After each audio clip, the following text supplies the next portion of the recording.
Before we get into the video, could everyone please subscribe to my channel? Thank you so much.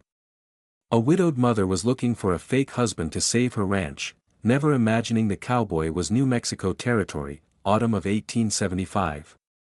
The wind carried dust across the arid earth, stirring tumbleweeds through canyons carved long before men came with spurs and claims. The town of Las Sombras clung to the desert like a stubborn cactus, proud, sharp, and scorched by too many suns. In the office of Run Traz, the only bank in 100 miles, the air was hot with tension. Annie Morales stood tall despite her worn boots and frayed shawl, her dark eyes locked on the man seated behind the wide oak desk. Traz leaned back with the smugness of a man who mistook cruelty for charm. "You are behind on 3 notes, Mrs. Morales," he said smoothly, fingers tapping a ledger. "And your most recent payment was half a week late.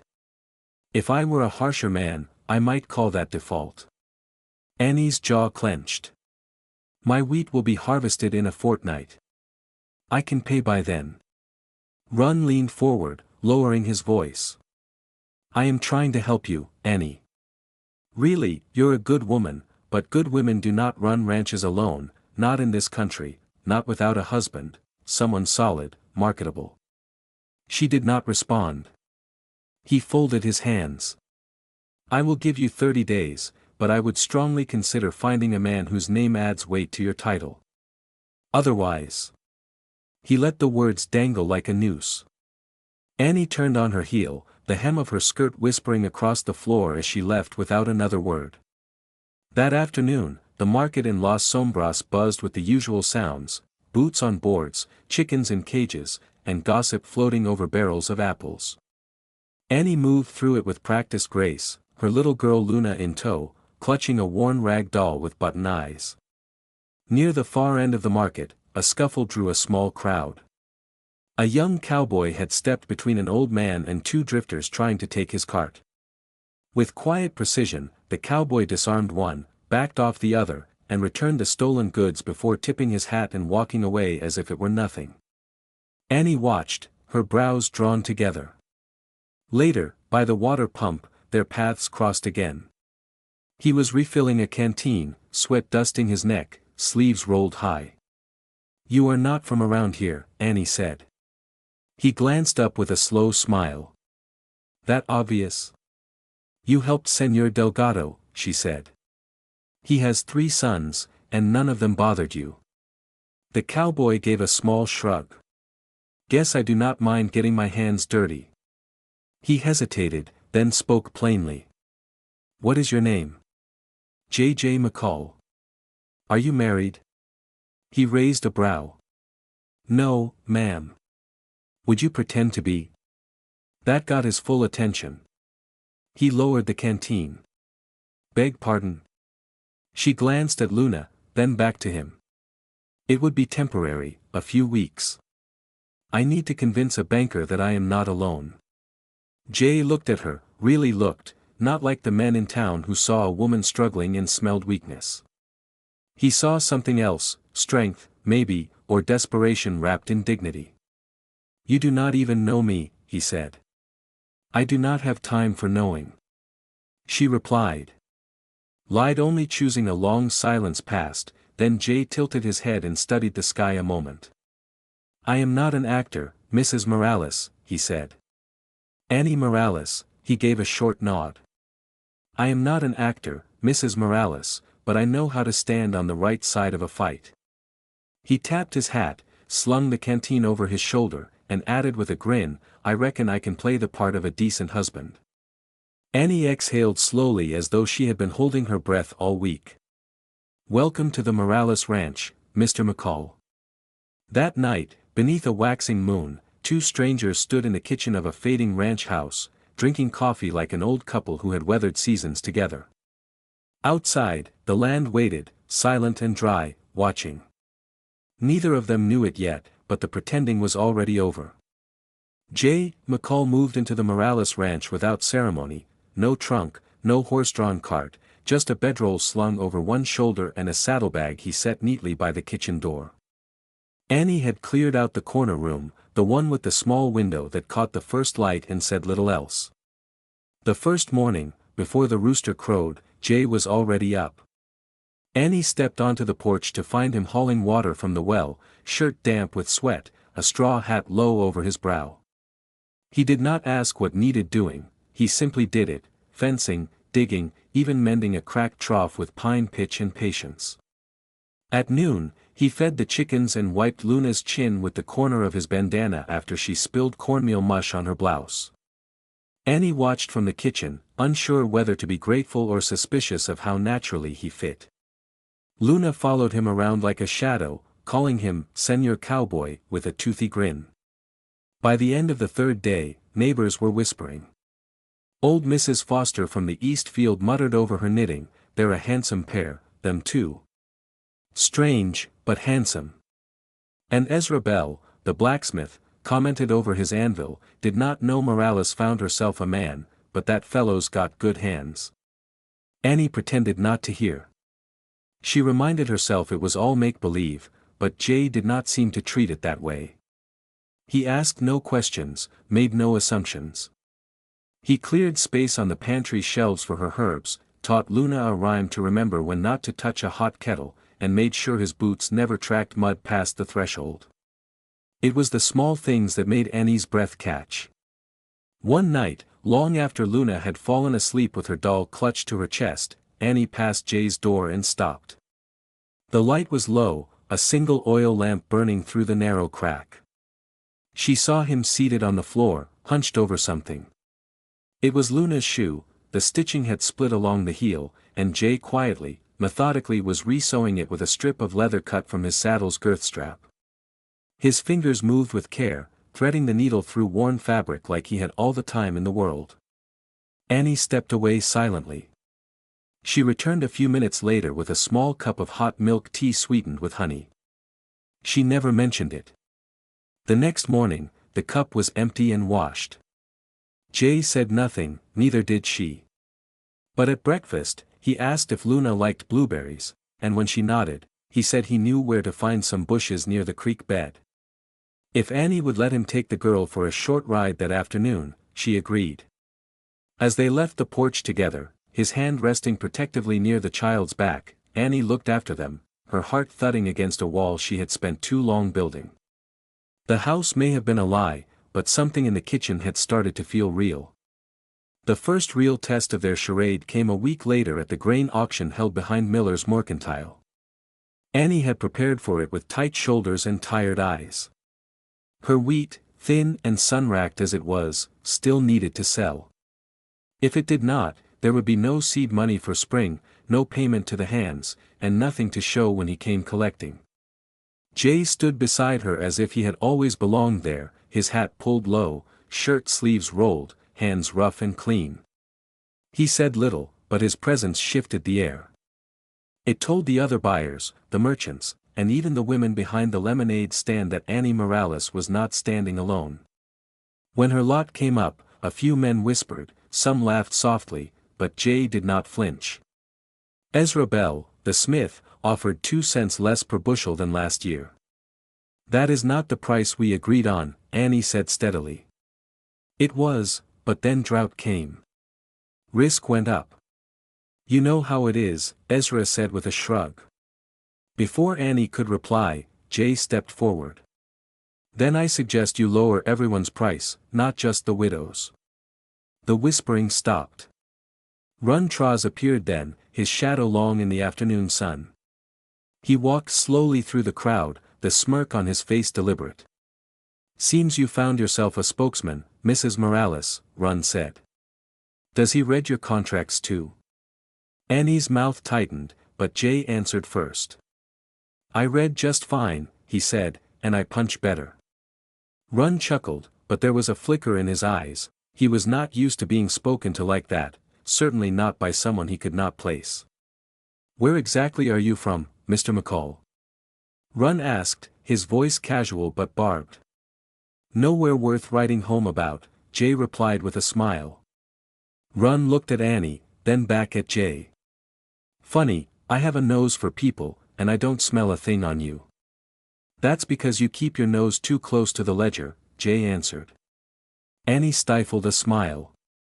They sold the wheat that day, not at a perfect price, but fair enough to breathe for another month. Annie held her daughter's hand tightly as they walked home, but her eyes strayed often to the man walking just a step ahead. That night, Run sent a rider to Santa Fe. 2 days later, he had a letter in hand. There was no land registry, no marriage license, no birth record for A.J. McCall in all of New Mexico Territory, no license to own cattle, no wagon purchased, no traceable family. The man was Smoke. Ted and he used the next town meeting gathered at the church hall under lantern light to strike neighbors. Run began with false benevolence. We gather here not just to speak of water rations and wheat forecasts, but trust. Community, the very thing La Sombra was built on. Murmurs of agreement rippled through the room, and trust, Rune continued, requires knowing who stands among us, who we trade with, who we marry. Annie's spine stiffened. Run turned toward her. Mrs. Morales, you brought a man into your home, called him husband, but my records and those of our government cannot find him. Gasps echoed. The man you chose does not exist, Run said. So what does that make you? The silence was thick. Jay stood slowly, he did not rush. He walked down the aisle of the church, past Mrs. Foster, past the blacksmith, past curious eyes and folded arms. When he reached the front, he looked straight at Rune. I do not exist on paper, sir, that's true, Jay said, voice clear, warm. But I exist where it matters, in the fields, with her, hands at supper, with her daughter every morning before sunup when we work in hope and sweat. He looked out at the crowd. I'm real where real things happen. Then he turned to Annie. And if anyone doubts that, they can walk one day in her boots and tell me where truth begins. No one spoke, even Run could not find a response. He folded the letter, but his smirk had faded. Later, as lanterns were blown out and neighbors stepped into the cold night, someone clapped Jay on the back, another shook his hand, and a third offered to trade a horse for some of his fence work. The smile Annie gave him as they stepped outside was soft and real, and no one, not even Run Traz, could doubt that. The days rolled by, and the harvest wind turned colder. The wheat fields around Los Sombras wore a brittle gold, stalks whispering like old secrets in the breeze. On the surface, things at the Morales ranch seemed steady. Jay still rose before dawn, still fixed what broke, still sat beside Luna at dinner, humming soft tunes from nowhere but inside. Annie, however, had a seed of doubt that had begun to grow. It started when Jay helped her draft a letter to a seed supplier in Santa Fe. She watched him write, his hand clean and swift, the language precise, formal, too polished for a drifting cowboy. Later, when a dispute arose with a neighboring rancher over the fence line, Jay quoted the exact clause from the Land Tenure Act of 1869 verbatim and then explained it better than the town solicitor could. Annie had stood in stunned silence as the neighbor, flustered, backed off and muttered something about damn lawyers in boots. One evening, as they prepared preserves for winter, Annie had casually asked if he had ever seen the lavender fields near Yuma. Jay had smiled and responded in perfect French, Linda de la Mira Province. The lavender fields remind me of Provence.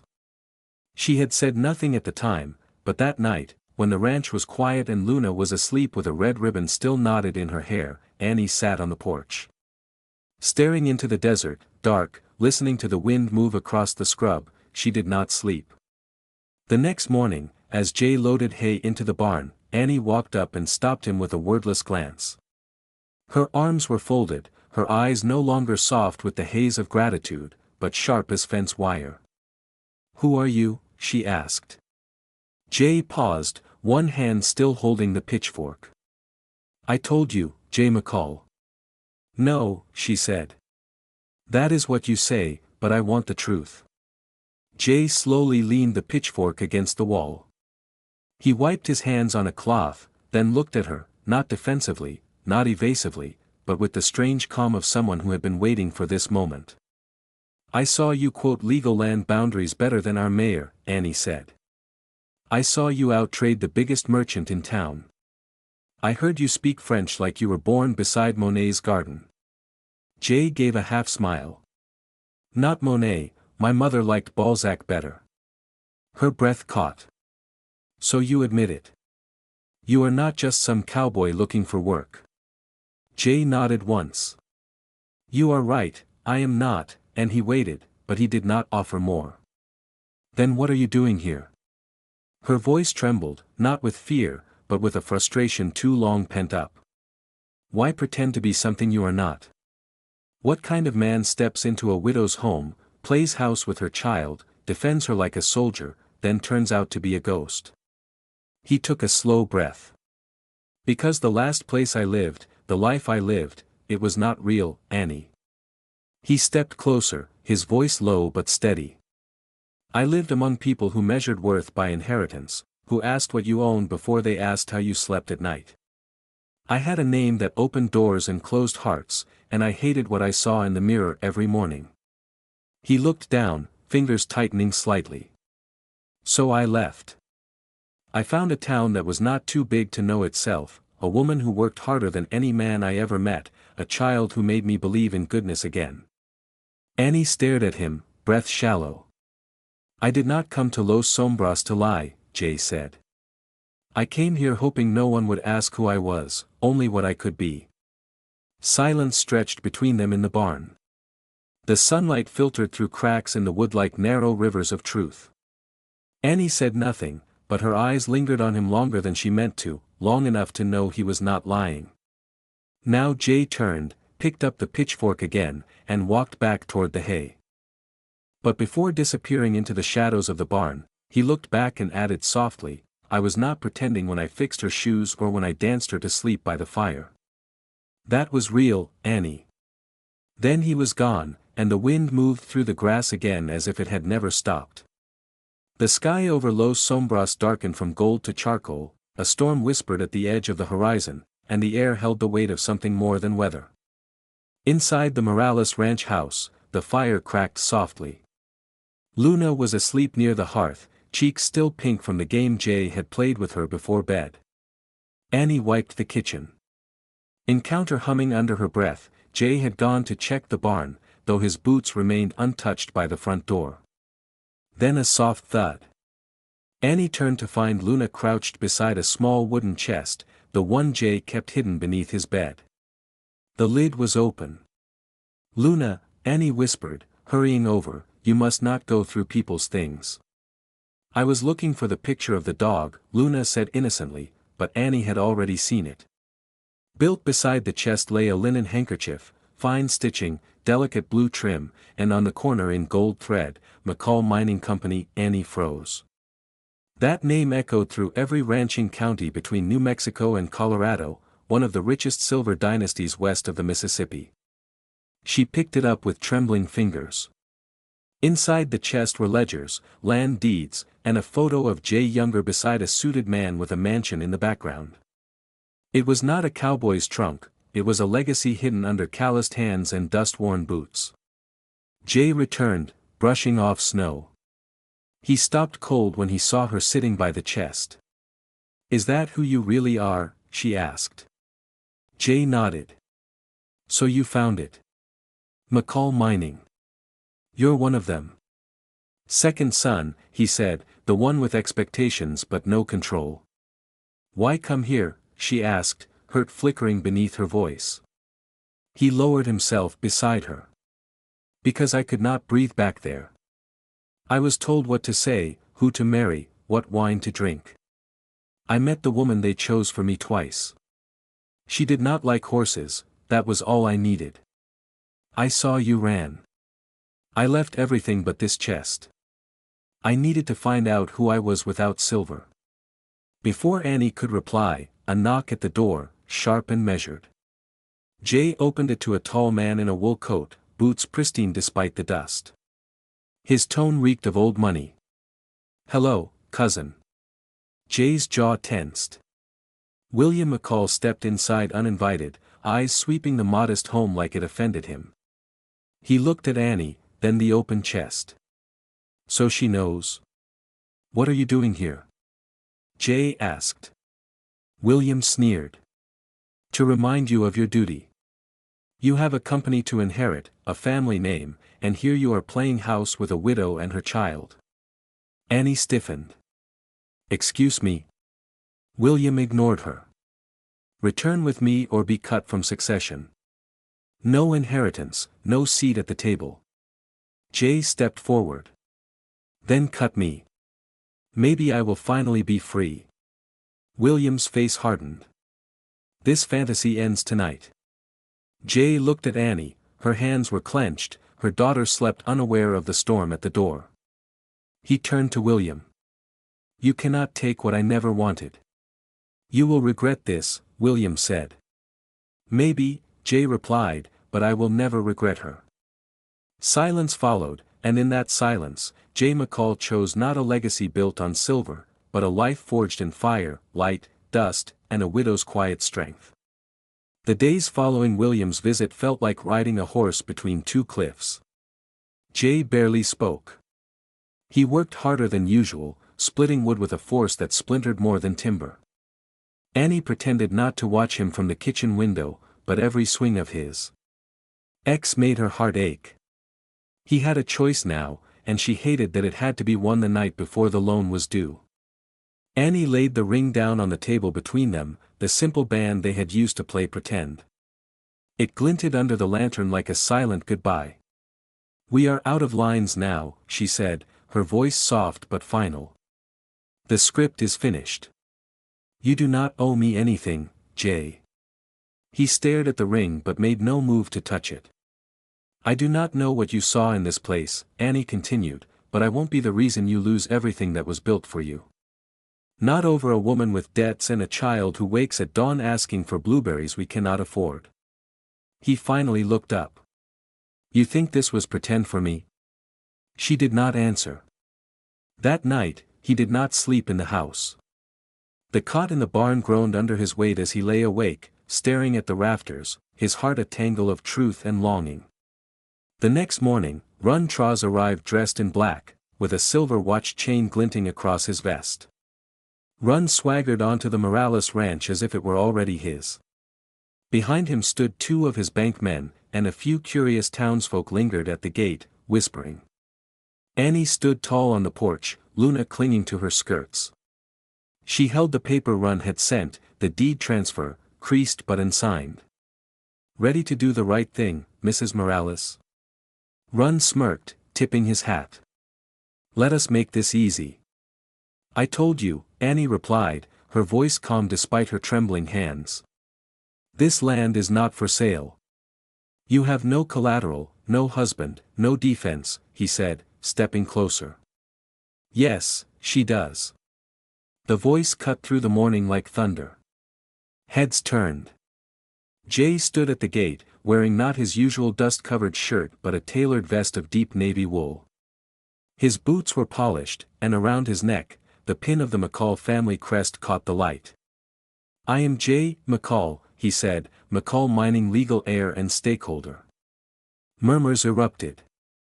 I am also the legal husband of Mrs. Morales, Jay continued, walking forward.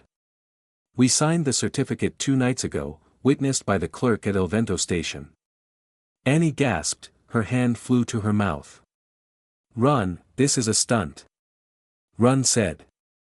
Jay, pulling a paper from his inner coat pocket, said, this is a marriage license.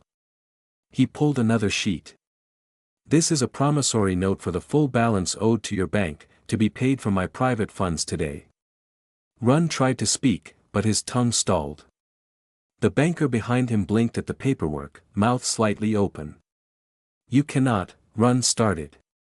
I just did, Jay said, stepping to Annie's side. This ranch is no longer under your claw. The crowd around the gate burst into cheers. Mrs. Foster clapped. Even Ezra Bell, who rarely said anything softer than a curse, hollered. Annie stood frozen, eyes brimming. Jay turned to her, his voice quiet beneath the noise. I know this is not how you imagined your freedom, but it is yours, Annie. Not because of me, but because you earned it. I just bought the paper. She stared at him, the man in fine clothes who still smelled faintly of horses and fur. Ewood, the man who had danced her daughter to sleep and mended broken fence posts without ever asking why, then she did something that stunned them both, she kissed him. It was not a kiss for the crowd or for gratitude, it was a kiss born of certainty, pressed into him like an anchor finding shore. When they broke apart, Jay whispered, "So is this the part where we stop pretending?" Annie smiled through tears. "It stopped being pretend the first night you stayed for supper." The days after the town hall confrontation were filled with relief and disbelief. Papers were signed, the debt was cleared. Run Traz, now humiliated, retreated into his stone office and was seen less often walking the streets of Los Sombra. But for all the legal victories and cheering neighbors, the silence between Annie and Jay was the most deafening. They had kissed in front of everyone, she had called him her husband. Yet at night, she still slept with Luna curled against her on the cot while Jay stayed out on the porch until long after the oil lamp burned low. One evening, the sunset stretched long over the wheat, bathing the house in orange and gold. Jay sat on the steps, whittling a piece of cedar. Annie came out with 2 tin cups of coffee. She handed one to him, then sat beside him without a word. He took the cup but did not drink. Instead, he spoke quietly. "I came here running," Jay said, "running from duty, from family, from a name I didn't ask for. I thought La Sombra would be my hiding place." Annie looked at him, her expression unreadable, but it wasn't. He continued, "It became the only place I've ever felt like I was enough just by being me." She turned toward the horizon, her profile gentle in the fading light. "I pretended to be your husband," he said, "and then somewhere between mending fences and teaching Luna to whistle, it stopped being pretend." Annie smiled faintly. "You know what? I realized the day Run came with his papers." "What's that?" "I realized I didn't need you to save the ranch, I needed you to stay." Jay turned to her, his eyes searching. She met his gaze for real this time. The words hung in the air between them, delicate as lace. They did not rush to the courthouse, there were no banners or big announcements. But a few weeks later, in the same clearing where Annie's parents had once danced under the cottonwoods, they exchanged real vows. Just Luna, a preacher, and the autumn breeze for witnesses. There was no diamond ring, instead, Jay gave her a leather-bound book. On the inside cover, he had written in his steady hand, "To Annie, for every chapter ahead." It was one of her mother's favorite novels. That gift was only the beginning. A week after their quiet wedding, Jay pulled Annie away from her chores one morning, took her by the hand, and led her to a small room at the back of the house, once used for storage, now transformed. The walls had been scrubbed clean, fresh shelves mounted from floor to ceiling, and a soft woven rug spread on the floor. Light poured in through a window Jay had uncovered. Stacked along the walls were books, some old, some new, some hand-bound. On one shelf sat a set of leather volumes Annie hadn't seen since childhood. She gasped, "These I had them sent from Santa Fe," Jay said. "Your mother used to read them aloud to you, right?" Annie turned slowly, blinking back tears. "You remembered."